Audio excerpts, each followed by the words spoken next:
The Word of God is alive and powerful, sharper than any two-edged sword, piercing even to the dividing asunder of the soul and spirit, and of the joints and the marrow, and is a critic of the thoughts and intents of the heart.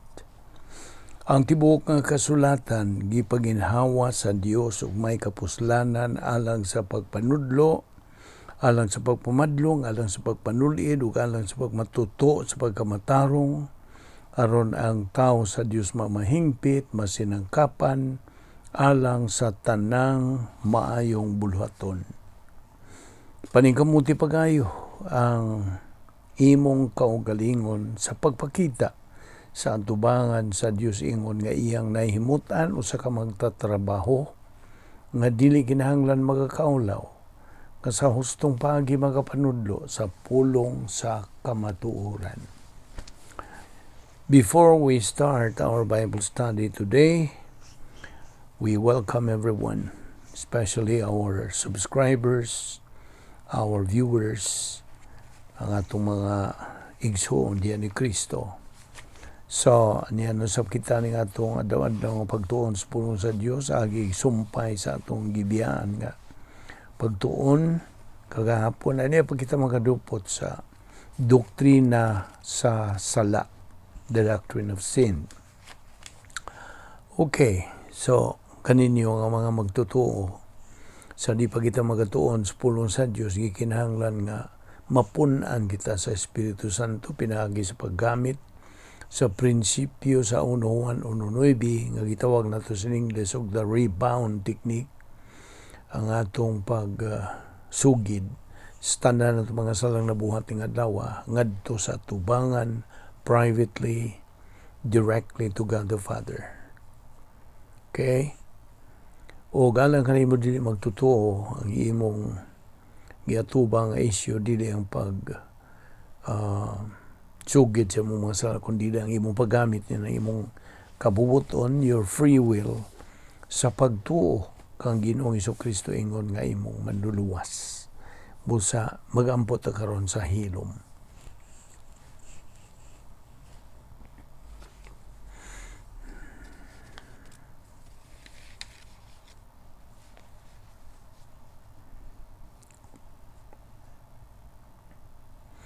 Magampot. Heavenly Father, we are here once again because we love the Word, because we are members of the royal family of God through our faith in your Son, the Lord Jesus Christ.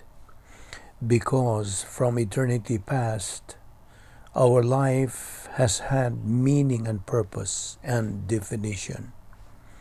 Because we are commanded to take in your Word daily, just as we assimilate physical food daily. And we recognize, Father, that this is our briefing, this is our means of growth, this is the means of glorifying the Lord Jesus Christ. We are left here in this world for this purpose, and therefore we ask that through the ministry of God, the Holy Spirit, you enlighten us so that this purpose might be fulfilled today. We now pray that you give us the necessary concentration and focus to the things you're going to teach us today. All this we ask in Jesus' name. Amen. Okay. Now, naghisgot kita kagahapon, may tungod ni ining, well, of course, atong gilakbitan katong protocol plan of God. A right thing done in a right way is always right. Now karon naghisgot ta personal sin, personal nga sala. This is the manifestation and result of having an old sin nature. Si Ginoong Hesukristo mao'y dawat sa tanan nato mga kasalanan. He bore all our sins. 1 John 1:9 and 1 John 2:2. Ug ganto nang nakita ang kining personal nga mga sala, dunay duha ka hugpong sa personal nga mga sala. Dunay personal nga mga sala nga imong naibawan nga sala, Og dunay personal nga mga sala nga wa ka kahibaw og sala diay. Pero sala. Now niya ay pananglitan. Kung ikaw mo parking o sa kalapit, unya wa ka kahibaw nga no parking diay nang dapita. Now inigbalik nimo sa imong sakyanan kay mularga na ka, imo mang nakita nga diha na ticket nga gibutang sa imong sakyanan. Karon, pangitaon ba nimo ang traffic enforcer o magiglalis ka ba niya aron ka mga tarungan o anong gitikitan man kung man ko kahibaw no parking di dinhi. Mo ba imong imuon? Wa ko kahibaw no parking di dinhi. Na karon naibaw ka na. Kaya naman kay ticket. So mo na giingon og ignorance of the law excuses no one. Di ba? Di man gyud na mada og laliso nimo ang ordinansa o balaod. Exactly the same. Ug moingon ka og wa ko kahibaw og sala di ito. Bisag ko kahibaw og sala man gyud to. In other words, counted na to against nimo. Gusto? Mabito na karon.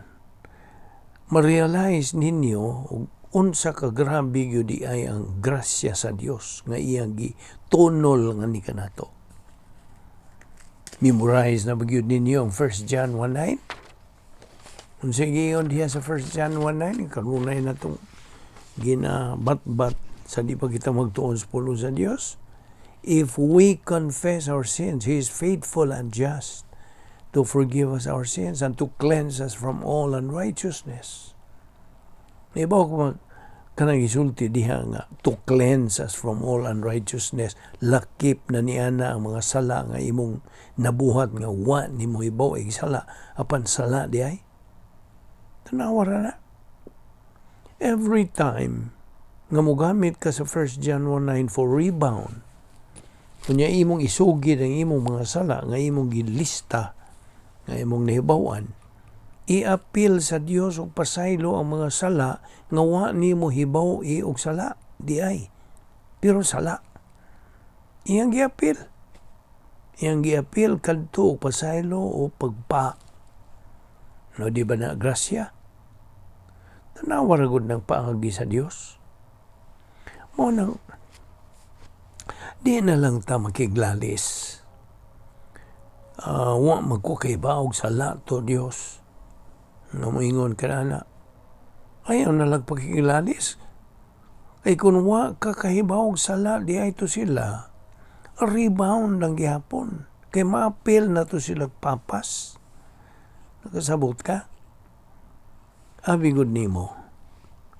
The penalty of sin, which is spiritual death, now is replaced by the provision of spiritual life for anyone who believes in Christ.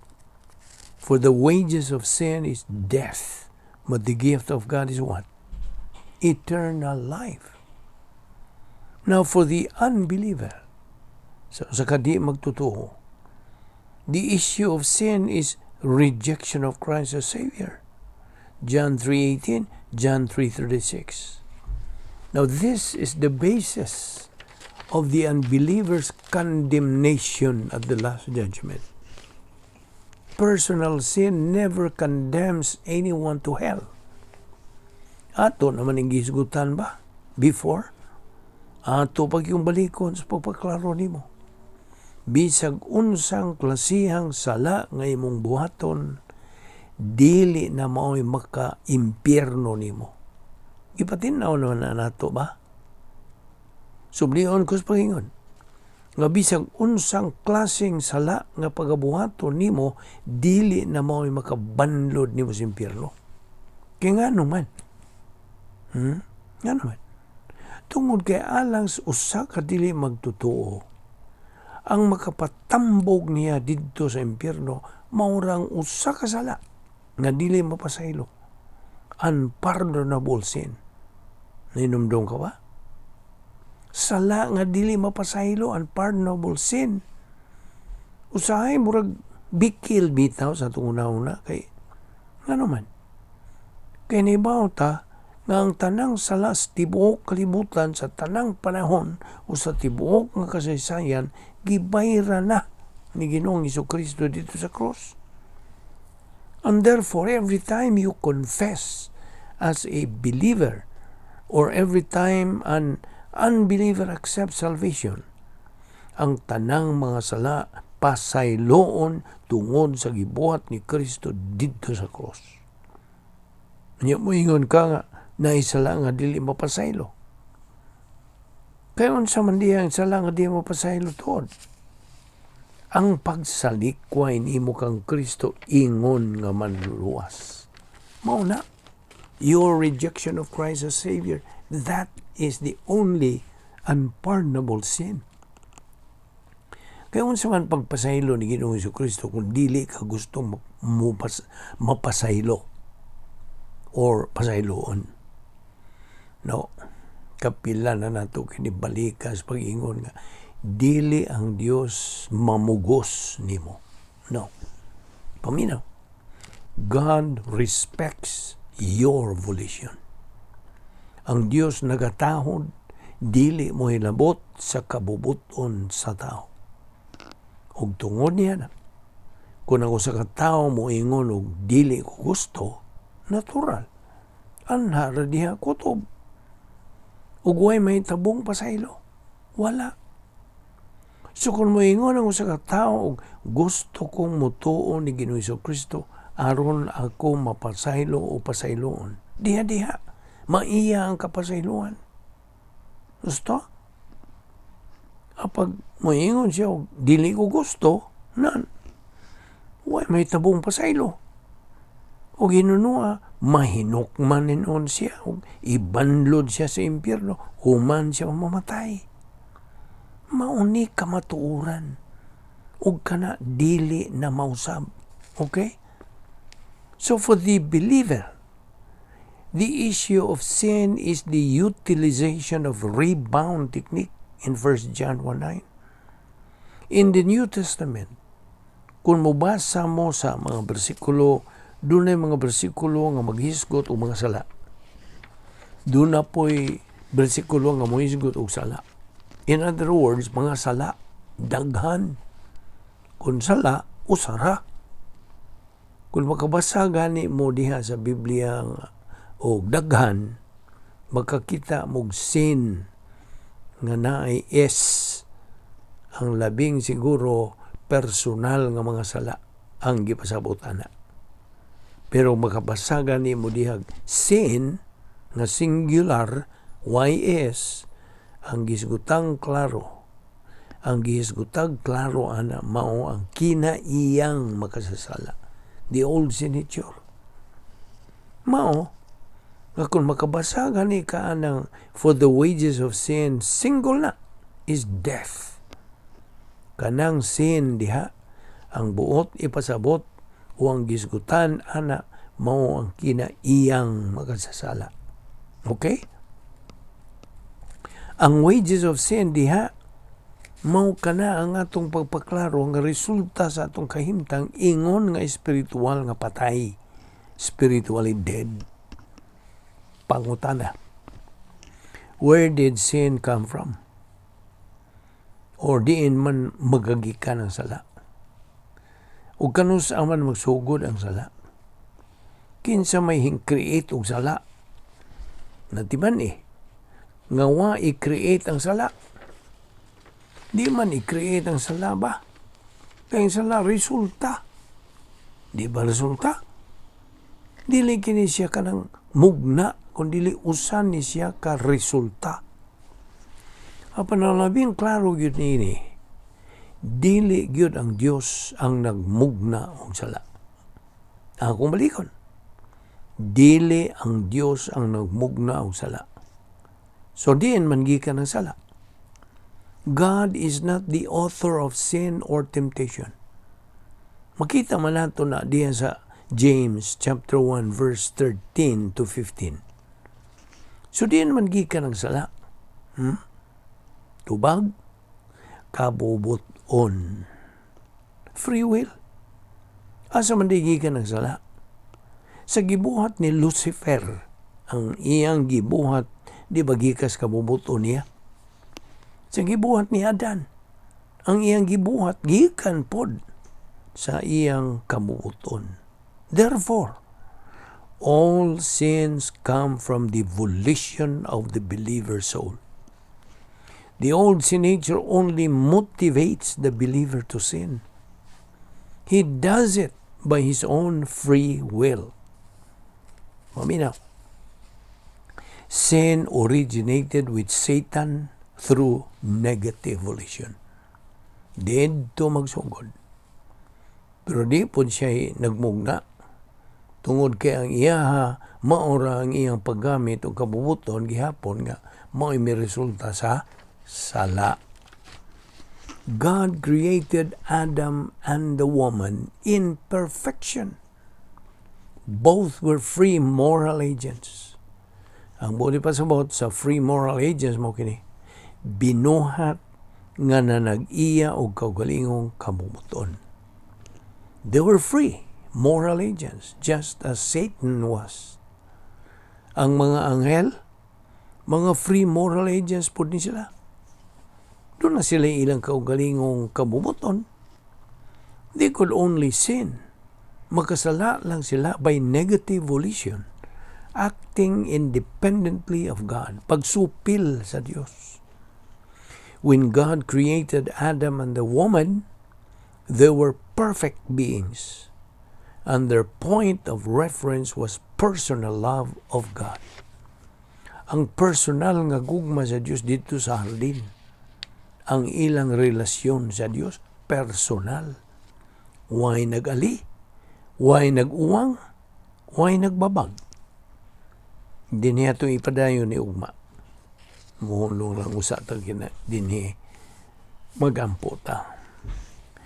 Balaan na mo nga Diyos, nagapasalamat kami kanimo nining laing higayon sa among pagtuon sa imong balaang pulong, hinaot nga kinima silsil sa among lipatakan sa among kalag. Ako amo kini ikadugang sa napundo ng mga doktrina, aron may among ikadugang sa paggamit sa mga daradang pagkinabuhi ingon nga imong mga anak. Salamat niya among Bible study pinagi sa YouTube sa Vic Balbido Evangelistic Ministry. Kining tanan among ipasalamatan sa ngalan ni Ginoong Hesukristo. Amen.